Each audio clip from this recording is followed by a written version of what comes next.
Chapter number 3, exercise 3.47.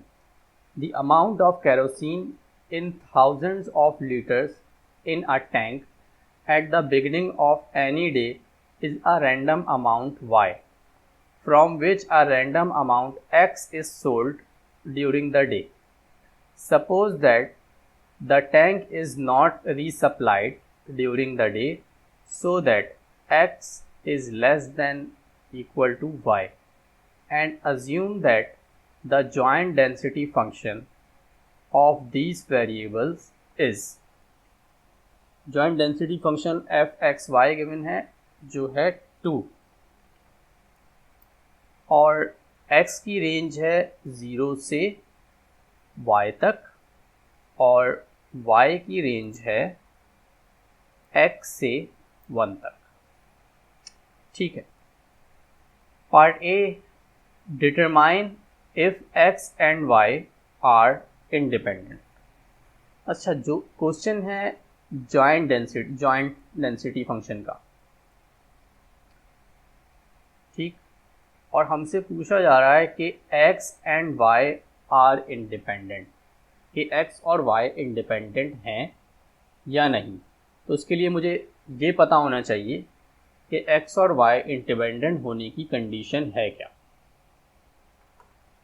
तो पहले x और y के इंडिपेंडेंट होने की कंडीशन देख लेते हैं कि x और y इंडिपेंडेंट होने की कंडीशन क्या है।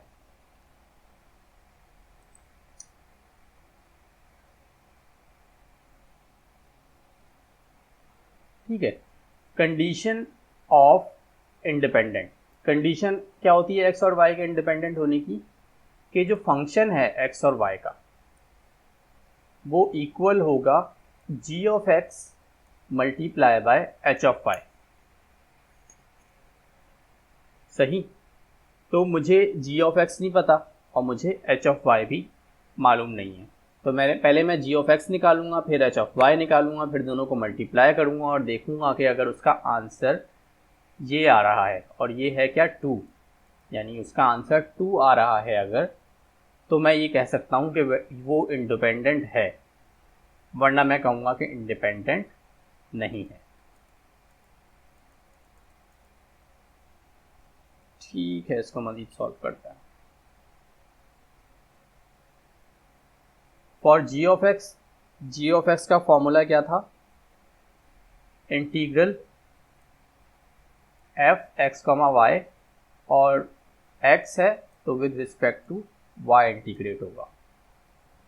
एफ एक्स हमारे पास एफ एक्स कॉमा वाई क्या है, वो है 2, ये रहा 2, तो मैंने यहाँ लिख दिया 2।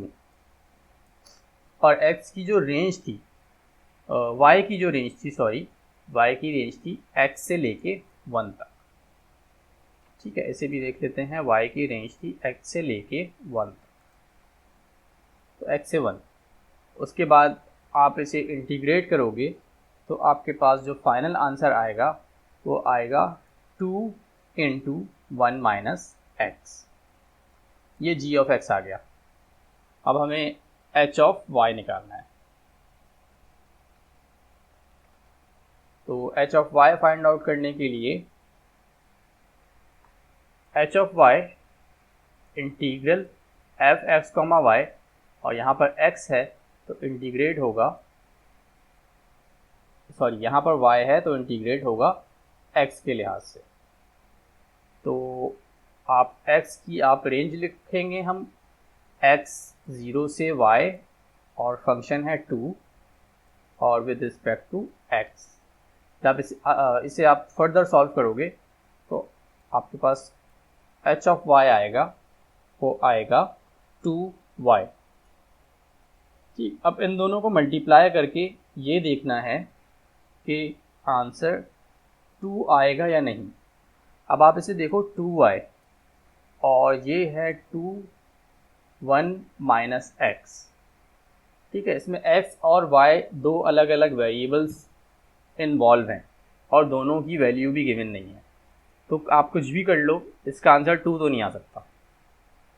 ठीक, तो आप ये लिख दोगे कि f x comma y is not equal to g of x into h of y, therefore x and y are not independent. तो इसका जो आंसर था वो असल में था कि दे आर नॉट इंडिपेंडेंट।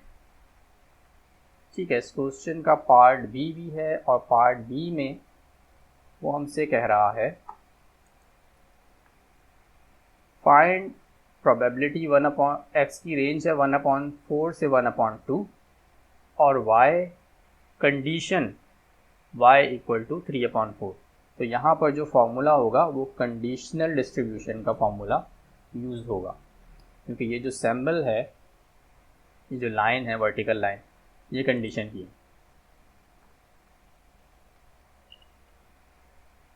मैंने यहाँ लिखा फाइंड प्रोबेबिलिटी। अच्छा, ये क्वेश्चन लिखा हुआ है और सॉल्यूशन पे आ जाते हैं। तो पहले आपने फॉर्मूला लिख दिया, इंटीग्रल -∞ से ∞ और f x, y और अपॉन में h ऑफ y।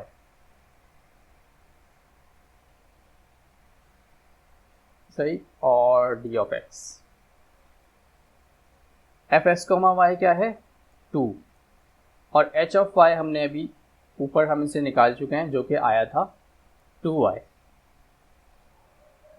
और रेंज हमारे पास किसकी गिवन है, x की, 1/4 से 1/2। तो with respect to x integrate होगा, तो 1/4 टू 1/2।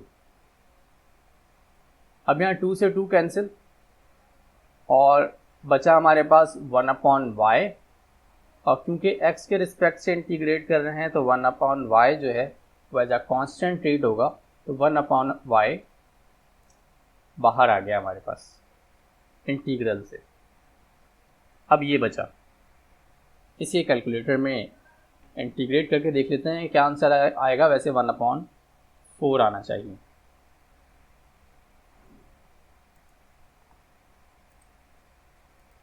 तो इंटीग्रल यहाँ पर कुछ भी नहीं है तो इसका मतलब 1 है, हम 1 लिख देंगे यहाँ पर।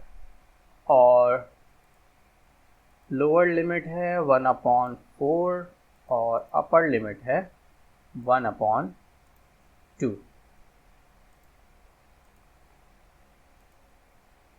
आंसर आया 1/4, हमने यहाँ पर लिख दिया 1/4। ठीक है, तो अब आपके पास बचा 1/y इंटू 1/4। अब y की वैल्यू गिवन थी हमारे पास, y की वैल्यू क्या थी, y की वैल्यू यहाँ पर गिवन है 3/4। तो इस y की जगह पर आप 3/4 रख दोगे, तो put y is equal to 3/4 और इसे फर्दर सॉल्व करोगे तो फाइनल आपके पास जो आंसर आएगा वो आंसर आएगा 1/3।